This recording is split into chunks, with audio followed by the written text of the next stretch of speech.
చలో అందరికీ శనార్థులలో టీవీపై సమర్పించు మాస్ మలన ముచ్చట్లకు స్వాగతం. వచ్చేసిండు మీ నర్సికాక. ఇక అరుచుకుందాం రారులా ఇయాల్టి మోక మిల్లులకేసినా అడవిట్ల బోకరోళ్ళకేసినా ఆగమాగం చేస్తున్నారు, అడివి చేస్తున్నారా. సర్కారు మద్దతు ధరించి మా ధాన్యం కొంత అయిపోదా అని చెప్పని ఇక రైతులందరూ ఆందోళనకు దిగిరు అనుకో రాదురి. అరగాలం కష్టపడి ఆ పంట కళ్ళం దాకా తీసుకొచ్చే వరకు ఓ బాధ. ఈడికి వచ్చినాక ఈ దళార్లతోటి మిల్లర్లతోటి మీకు గర్జుంటే అమ్మురు లేకపోతే లేదని ఇదో బాధ. ఎవరిని తట్టుకోవాలి, ఎవరిని ఏగాలి, ఎంతకని చెప్పాలి. రైతుల బాధ మామూలుగా లేదు. ఇక గిడ మొత్తం రోడెక్కిరనుకో రాదు రైతన్నలు. మరి సర్కారు మమ్మల్ని ఆదుకోవాలి, ఎట్లా చేస్తారు ఏం చేస్తారు అని బరాబర్ ధర్నకు దిగిరు. మరి సర్కారు సపోర్ట్ చేస్తుందా, ముందుండి వాళ్ళని నడుపుతుందా, ఏమవుతుందో ఏం అర్థమైతే లేదు. ఒకపారి రైతుల ఆందోళన అయితే చూద్దాం రండి.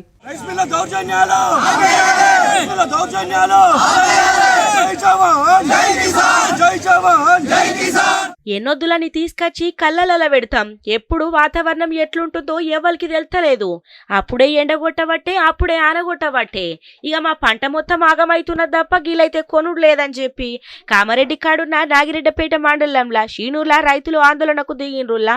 వరి ధాన్యం కొనుగోలు చేయాలని చెప్పి రాస్తారోక చేపట్టిండ్రు. ధాన్యం కొనుగోలు కాడ జాప్యం జరుగుతున్నదని చెప్పి మస్తు గరమైనరులా. ఇంకా రైతులను మోసం చేసేందుకే తయారైతారు గీసొంటి మోతేవార్లు. ఇక చూడుండ్రి కావాలంటే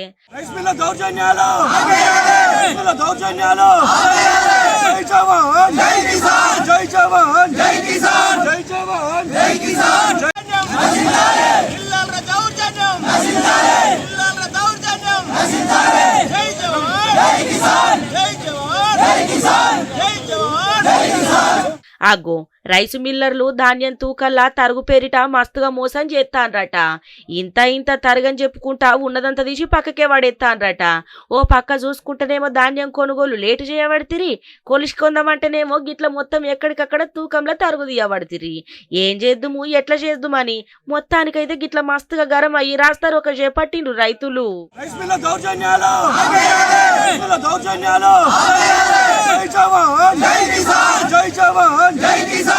చుట్టుపక్కల బూడిద షేరు ఉన్నదట. మరి అది ఎట్టలీకైందో ఏమైందో మొత్తం ఇళ్ళ మీద బూడిదే, ఆడకట్ల బూడిదే, ఆకిట్ల బూడిదే, ఇంటికి పోతే బూడిదే, బోగిన్నెల బూడిదే, తిందామన్న బూడిదే, నీళ్ళ బూడిదే, మొత్తం బతుకంతా బూడిదే అయిపోయింది. ఈ బూడిద నుంచి మమ్మల్ని ఎవరు బయటేస్తారు ఏం సంగతి అని అక్కడికి కాలనీ వాసులు కానీ ఊరోళ్ళు కానీ ఇక మొత్తుకుంటారు అనుకో రాదురి. ఎవరికి చెప్పినా నిమ్మకు నీరెత్తనట్టే ఉన్నారు. మా పరిస్థితి ఏందా, బువ్వ తినేటట్లేదు, కూర్చునేటట్లేదు. ఏంది నీళ్ళలో కూడా బూడిదే ఉండే, తానం చేయాలి, ముఖం కడుకోవాలి, ఎన్ని తక్లీఫులు ఉంటాయి. ఎక్కడి బూడిది ఏం కాదు, ఇది మా కాంచెలు తీసేస్తారా తీసేయరా, ఇది ఏం లోళ్ళు అని చెప్పని గట్టిగా అడుగుతున్నారు ఆ ఊరోళ్ళు. ఇంతకు ఆ బూడిద చెరువు ఏంది, ఆ ఊరేంది, ఆ పేరేంది, ఆ కథ ఏంది పూరాగా అరుచుకోద్దాం రారులా. ఓష్ని పాడుగాను బోలల్లా బూడిదేనట, ఇంట్లో బూడిదేనట, ఇల్లు మీద బూడిదేనట, ఆకిలంతా బూడిదేనట. ఇక పెద్దపల్లి జిల్లా కాడ రామగుండం ఎన్టీపీసీ బూడిద చెరువు నుంచి వెళ్ళి బూడిద లీక్ అయిందని పక్క పొంటనే ఉన్న అక్బర్ నగర్ వాసులు ఆందోళనకు దిగిండ్రు. చూడుండ్రి.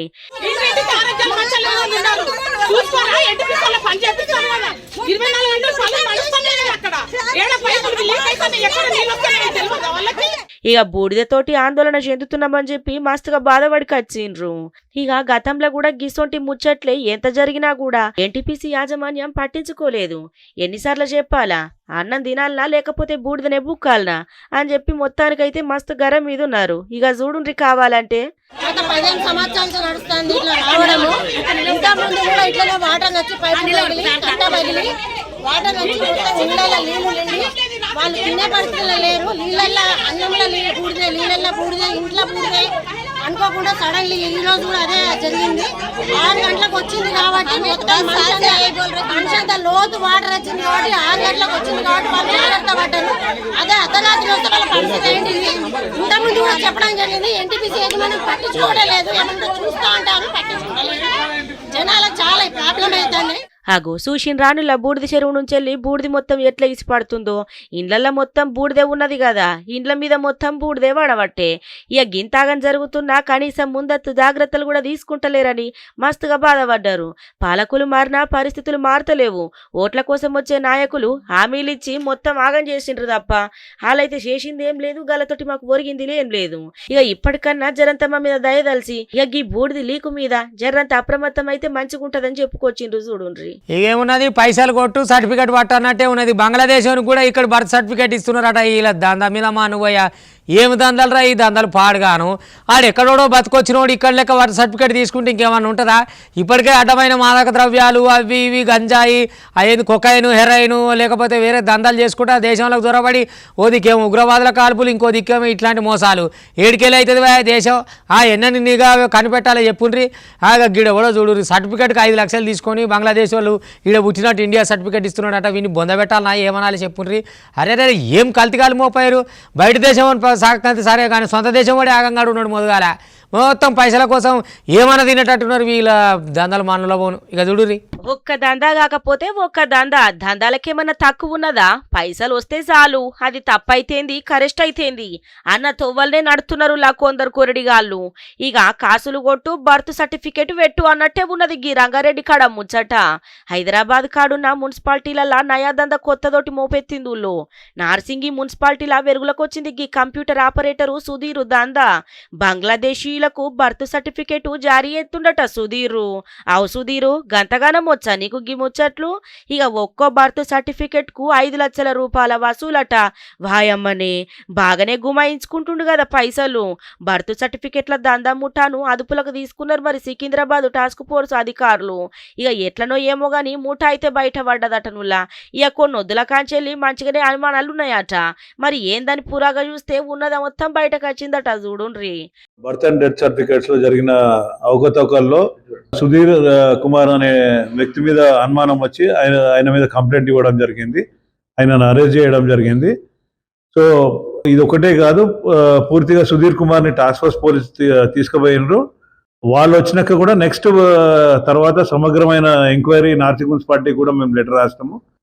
వచ్చినాక ఏ సర్టిఫికేట్స్ ఏమేమి సుధీర్ ఇచ్చాడో గత 3 సంవత్సరాల నుంచి ఆయన ఇచ్చిన సర్టిఫికేట్స్ అన్ని క్యాన్సిల్ చేస్తాం. ఇప్పుడు మాకు దృష్టికి అయితే 2 వచ్చినాయి, ఇంకా పోలీస్ విచారణలో ఉన్నాయి. ఆ పోలీస్ విచారణలో పోలీసు వాళ్ళు నివేదిక ప్రకారంగా ఎన్ని ఇచ్చిండు అని చెప్పి క్లియర్ గా ఉంటే వాటిని అన్నింటినీ క్యాన్సిల్ చేస్తాం.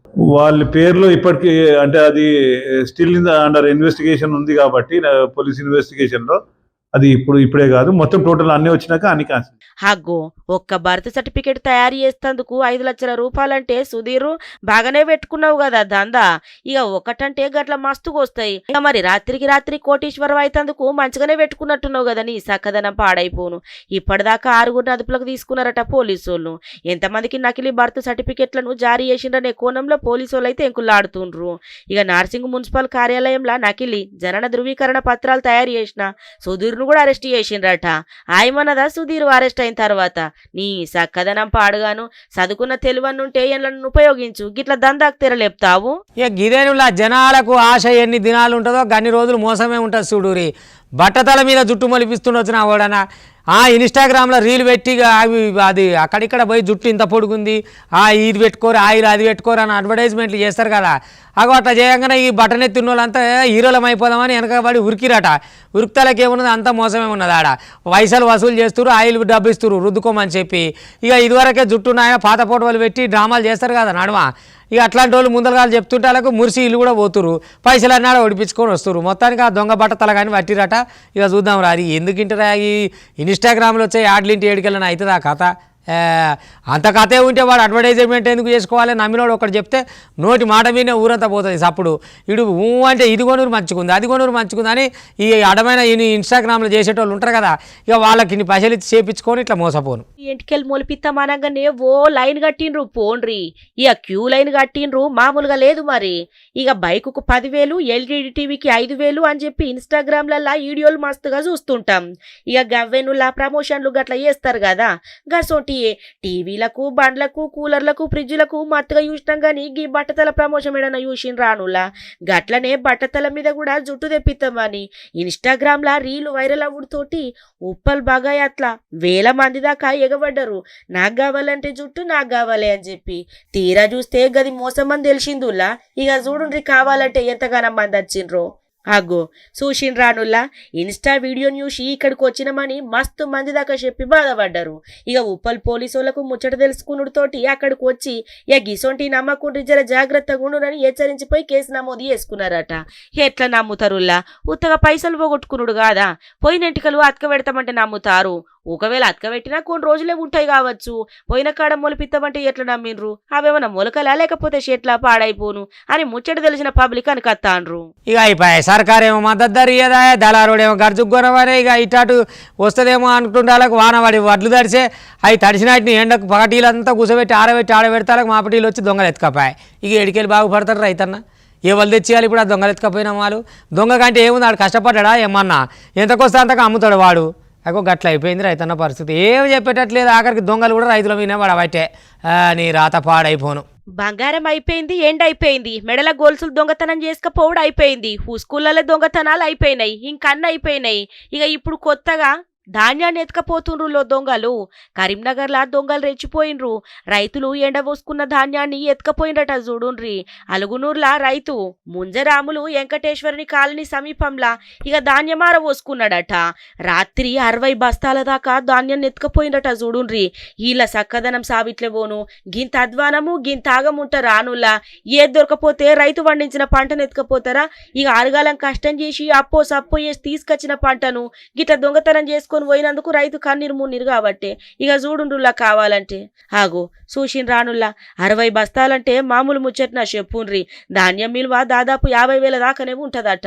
ఆరుగాలం కట్టబడి వండించిన పంట దొంగల పాలు అవ్వుడుతోటి రైతు బాగా బాధపడుతుండు. ఇక ఇప్పటికే అలుగునూరు కాడ ఓ బండి కూడా దొంగతనం అయిందట. వరుస దొంగతనాలతోటి ఊరోళ్ళు బాగా జంకిపోతారు. మొన్న బైకు ఇయ్యాలనేమో వడ్లు. ఇక రేపేం తీసుకుపోతారని భయం మీద ఉన్నారు మరి. రామ్మరా మా ఇంట్లో దావత్ జరుగుతుంది రా, నిన్ను ఎవరైనా పిలిచినారని పాడైపోను. ఇక చూడు అడవిని వదిలిపెట్టి జీవాలు బయట ఎందుకు తిరుగుతున్నాయో అర్థమవుతలేదు. ఓ పేద కొండశీలు వచ్చింది గాలి ఇంట్లోకి. ఇక ఇంట్లోకి ఎట్లుంటుంది? కొట్టపోతే భయమైనా అది అట్లుంటే ఇంట్లో ఉండలేరా? పరిశాన్ అయిపోయారు అనుకో రాదు. ఊరంతా ఒకటైంది వాళ్ళ ఇంట్లోకి కొండశీలు వచ్చిందనగానే. మరి ఎట్లా చేసి పట్టిరు? అధికారులకు చెప్పిరా? ఏం చేసిరు? దాన్ని మరి దానికి ఏమైనా డిమాండ్స్ ఉంటే అవి ఇని పంపించిరా? ఏం చేసిరా అనేది ఓ పారి చూద్దాం రారా. మరి కొండశీలువా ఊరికొచ్చి మరి ఇల్లు కబ్జా పెడదాం అనుకున్నదో ఎట్టనో. మరి ఆఖరికి ఎవరు వచ్చిరు, ఏం సంగతి, ఏ ఊరు, ఏం కథ అనేది తెలిసి చెప్తారా? అబ్బర బిడ్డో, గోంత పెద్దగున్నది ఆలుల కొండ శిల్వా. మరి బండసోరికెళ్ళల్లా ఉడకపోతకు ఉండలేక ఉక్కిరి బిక్కిరై బయటకొచ్చినట్టు నాది. సల్లగేడన్నా ఉందమని అనుకున్నదేమో, ఏసీలు దొరకనట్టున్నాయుల్లా. గందుకే యోగిళ్ళింట్లో వచ్చింది. చెర పైలంగుండుండ్రి.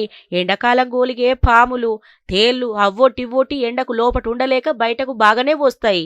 మరి ఎట్లొచ్చిందో ఏమంటొచ్చిందో లెంకుంటొచ్చిందో ఏమో తెలియదు గాని మస్తు పెద్దగున్నదులా. గీళ్ళ కంట్లే పడ్డది కాబట్టి నయమైంది. తెలవకుండా ఇంట్లో అటు ఇటు తిరిగితే పుష్కనది చూసి ఎవరినన్నేమన్నా చేస్తే ఎంత తక్లీఫ్ ఉండేది. ఇక చూడుండ్రి కావాలంటే. అగ్గో చూసిండ్రు గదనుల్లా. కంట్ల బడుతోటి పాములు పట్టేటైనకు ఫోన్ చేసి ఇక పిలిపియంగానే గదిని పట్టుకొని వెళ్ళిపోయి ఇక ఏడిసబెట్టిండో ఏమో గాని మొత్తానికైతే తీసుకుపోయిండుల్లా. వామ్మో ఇద్దరు మనుషుల్ని కలిపితే ఇంత పొడి అత్తరు చూడుండ్రి. గంతున్నది మరి గీ కొండ శిల్వా. జర పైలముల్లా ఎండలకు ఉండలేక ఇండ్ల కత్తున్నట్టున్నాయి. ఇక గివన్నట్టు వాళ్ళ టీవీ5 సమర్పించు మాసమలన్న ముచ్చట్లు చూస్తూనే ఉండరు. మళ్ళీ రేపు ఇది వరదాకా మీ టీవీ5 ఇగుంటా.